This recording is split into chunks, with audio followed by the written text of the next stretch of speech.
এটা দেখো, এই যে 2 নম্বরটা আমাদের কম্পাঙ্ক স্বীকার্য। ইলেকট্রনটা যখন আমার কি করে, কোনো একটা ইলেকট্রন যখন এক স্থায়ী কক্ষপথ থেকে অন্য স্থায়ী কক্ষপথে ইলেকট্রনটি কি করে, শক্তি নিঃসরণ বা বিকিরণ করে। বিকিরণ করে কি অন্য শক্তি স্তর ই করে, আবর্তন করে। তখন এখান থেকে যে ইলেকট্রনটা যাচ্ছে এর মধ্যে একটা কম্পাঙ্ক থাকে না, এদের যে শক্তির পার্থক্যটা, সেটা হচ্ছে কি এই দুইটা স্তরে কি শক্তির বিকিরণ বা শোষণ। এখন এখান থেকে যখন শক্তিটা শোষণ বা বিকিরণ করতেছে, তখন সেটা কিভাবে যাবে শক্তি শোষণটা বিকিরণ, সেখানে শক্তি শোষণ বিকিরণ করবে তড়িৎ চুম্বক বিকিরণের মাধ্যমে। এখানে যে ঘটনাটা ঘটবে, এখানে যে ঘটনাটা ঘটবে সেটা হচ্ছে কি তড়িৎ তাড়িৎ চুম্বক বিকিরণ বা শোষণের মাধ্যমে। এই যে শক্তি শোষণটা, এই দুইটা শক্তি স্তরের পার্থক্যটাই এখান থেকে যে কম্পাঙ্কটা আছে সেই কম্পাঙ্কটা বের করবে। তাহলে দেখো আমার এই অংশটুকু লাগবে। তো অবশ্যই আরেকটা কথা, যারা হচ্ছে প্রথম 2টা লেকচার করো নাই তারা অবশ্যই কি করবা, প্রথম 2টা লেকচার করে নেবা। তাহলে দেখো আমাদের শক্তি স্তরটা আমাদের হচ্ছে কি, হচ্ছে শক্তি শোষণ বা বিকিরণের জন্য যে কম্পাঙ্কটা আছে সেই কম্পাঙ্ক সূত্রটা বের করবে। আমি কি শক্তি হচ্ছে কি শক্তি শোষণ বা হচ্ছে আমার কি বিকিরণ এর জন্য যে কম্পাঙ্ক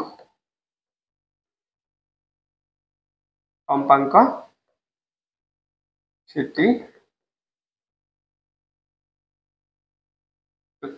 তাহলে দেখো আমি শক্তি শোষণ বা বিকিরণের জন্য যে কম্পাঙ্কটা আছে সেই কম্পাঙ্ক সূত্রটা আমার কি, সেটা আমার বের করা লাগবে।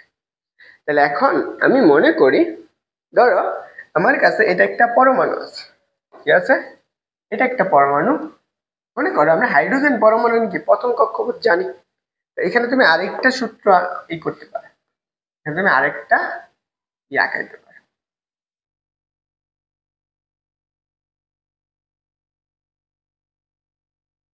দেখো মনে করো এই 2টা কক্ষপথ,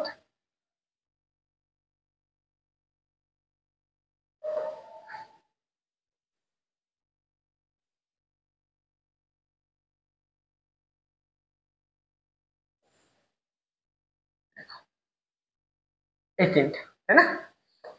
এটা হচ্ছে আমার, এইটা হচ্ছে পরমাণু একটা নিউক্লিয়াস বা কেন্দ্র। এই পরমাণুর নিউক্লিয়াস বা কেন্দ্র। মনে করো এটা হচ্ছে N1 তম কক্ষপথ, এটা হচ্ছে N2 তম কক্ষপথ, এটা হচ্ছে আমার N3 তম কক্ষপথ। তাহলে প্রত্যেকটা কক্ষপথে মানে একটা করে শক্তি থাকে, তাই তো? আমরা প্রতিটা কক্ষপথে কি পাই, একটা নির্দিষ্ট পরিমাণ কি পাবো, শক্তি পাবো।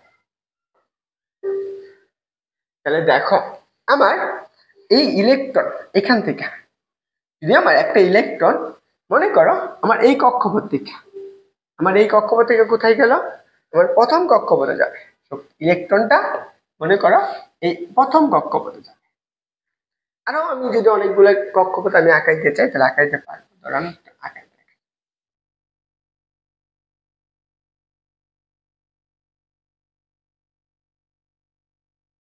তাহলে দেখো আমার এখান থেকে ইলেকট্রনটা যাইতে পারে, তাই না?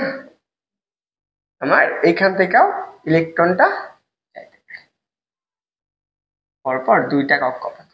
মনে করো আমার এই শক্তি শোষণ এবং বিকিরণের মাধ্যমে তো কি আমার এনতম কক্ষপথ থেকে যতম কক্ষপথ ইলেকট্রনটা আসছে, তার জন্য যে কম্পাঙ্কটা লাগছে সেই কম্পাঙ্কটা বের করতে।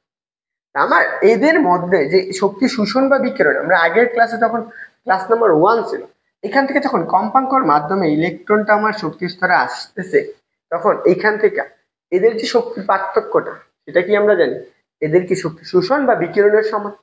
তাহলে আমি ধরে নিতে পারি যে এই অংশটুকু যে আছে, এই যে প্রথম যে কক্ষপথটা N3 কক্ষপথ, এটার জন্য শক্তিটা কত, আমার E3।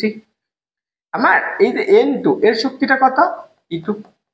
এবং এর শক্তিটা কত, E1। আমরা এই E1 কে আমরা কি জানি, বস্তুর কি শক্তি না, এইটুকু যদি হয় তো এদের মধ্যকার যে শক্তির পার্থক্যটা, সেই পার্থক্যটা কত বলতো? আমরা সেই শক্তির পার্থক্যটা কত বলছি,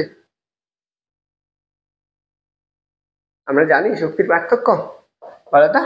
আমরা শক্তি শোষণ বা বিকিরণ, মনে করো আমি এখন শক্তিটা কি করতেছি, এই উচ্চ শক্তি স্তর থেকে নিম্ন শক্তি স্তরে যাচ্ছি, কোথা থেকে যাচ্ছি, আমি এই n1 থেকে কোথা থেকে যাচ্ছি, n2 থেকে n1 এ যাচ্ছি, আমি n1 থেকে n2 তে যাচ্ছি, তাহলে আমি শক্তি কি বিকিরণ, তাহলে আমি উচ্চ শক্তি স্তরে নিম্ন শক্তি স্তরে যাবে, কোথায় যাচ্ছে উচ্চ থেকে নিম্ন, তাহলে শক্তি কি করবে শোষণ করবে বিকিরণ করবে, শক্তি বিকিরণ করে, তাহলে আমি শক্তির বিকিরণ, শক্তির বিকিরণ,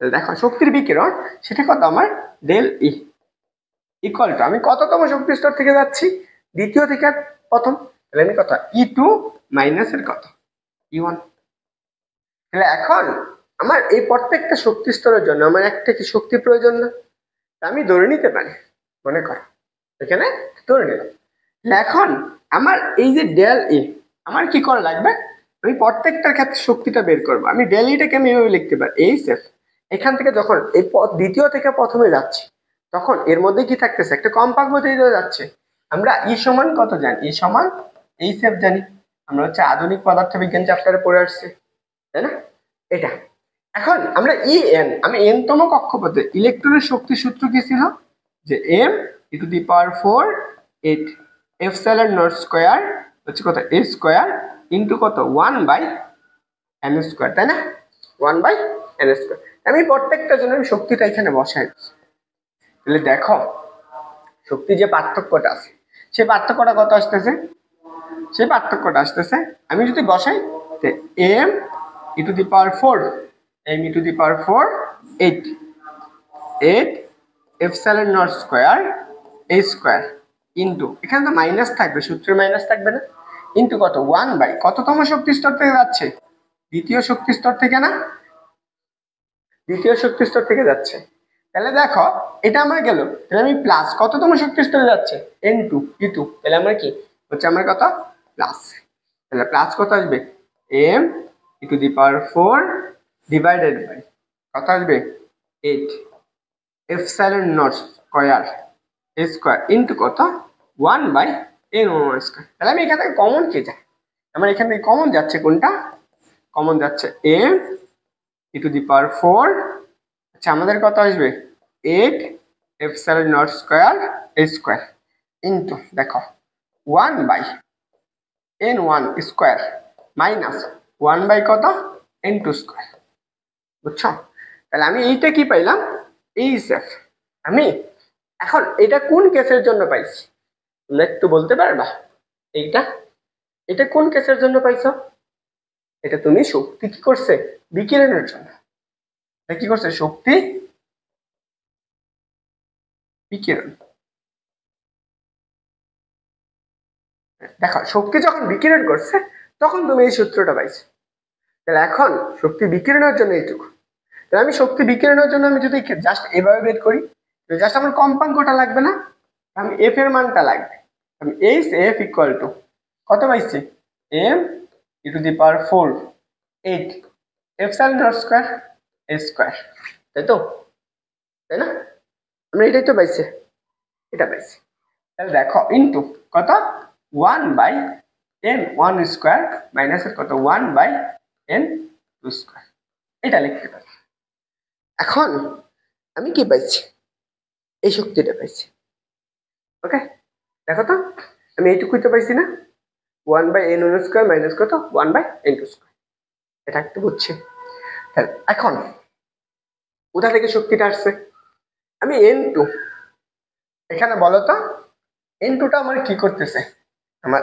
n2 হচ্ছে উচ্চ শক্তি স্তর, n2 হচ্ছে কি উচ্চ শক্তি স্তর, শক্তি স্তর, আর n1 হচ্ছে নিম্ন শক্তি স্তর, নিম্ন শক্তি স্তর, এখন এখানে আমার এই যে শক্তিটা যাচ্ছে, তাহলে এখান থেকে আমার আরো কিছু জিনিস আছে সেগুলোর মানটা একটু বলে দিই, এখানে m হচ্ছে কি ইলেকট্রনের ভর, সেটা কত 9.1 ইনটু কত 10⁻⁻31 kg, ইলেকট্রনের চার্জ কত পড়ছি 1.6 ইনটু 10⁻⁻19 জোল, সরি কুলম, 19 কুলম, তারপরে বলছে কি এপসাইলন নট এর মান কত, এর মান জানি আমরা 8 পয়েন্ট, এগুলো তোমরা একটু মুখস্থ রাখবা 8.85 ইনটু 10⁻⁻⁻ কত 12, একক কি একক হচ্ছে কুলম্ব স্কোয়ার পার নিউটন পার কত মিটার স্কোয়ার। এছাড়া আরেকটা আছে প্লাঙ্কের ধ্রুবক, সবগুলাই কিন্তু আমি এসে এককে লিখছি, সবগুলো এসে একক। কি পড়ছো? 6.626 ইন্টু 10⁻⁻34 জুল সেকেন্ড। আমার এখান থেকে আমার কি চাইছে?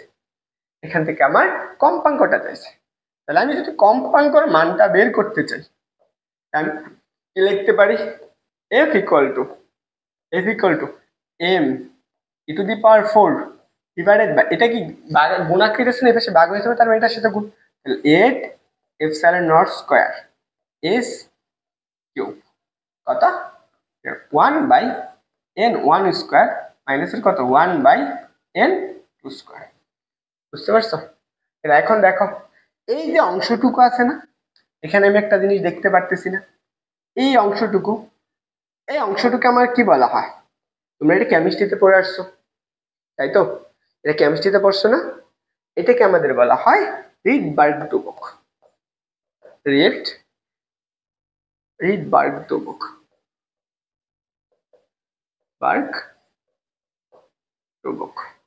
এটা হচ্ছে রিডবার্গ ধ্রুবক।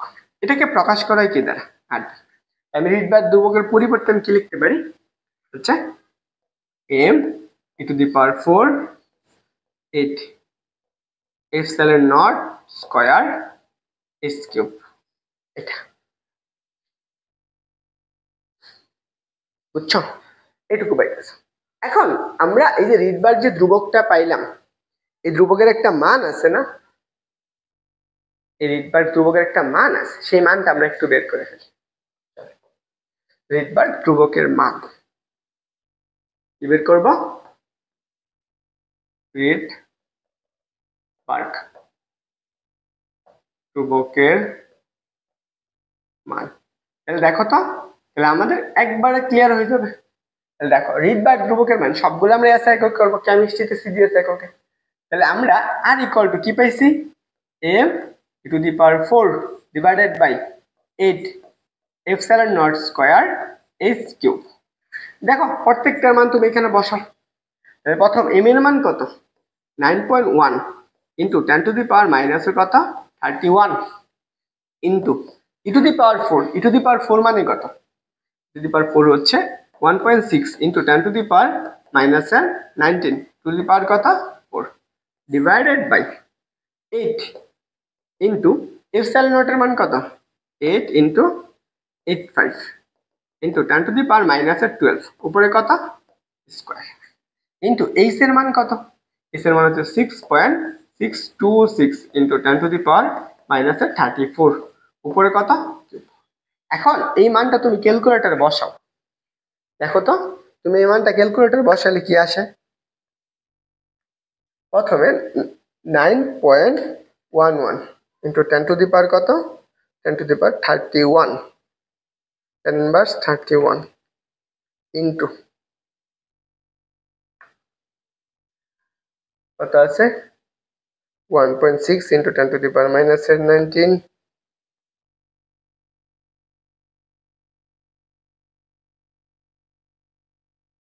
4 divided by 8 into 8.85 8.85 10 inverse 12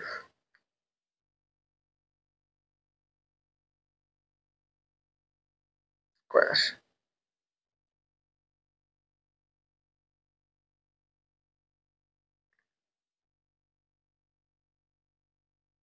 into এই বন্ধ না into কত 6. No, 626 10 inverse 34 পরে কত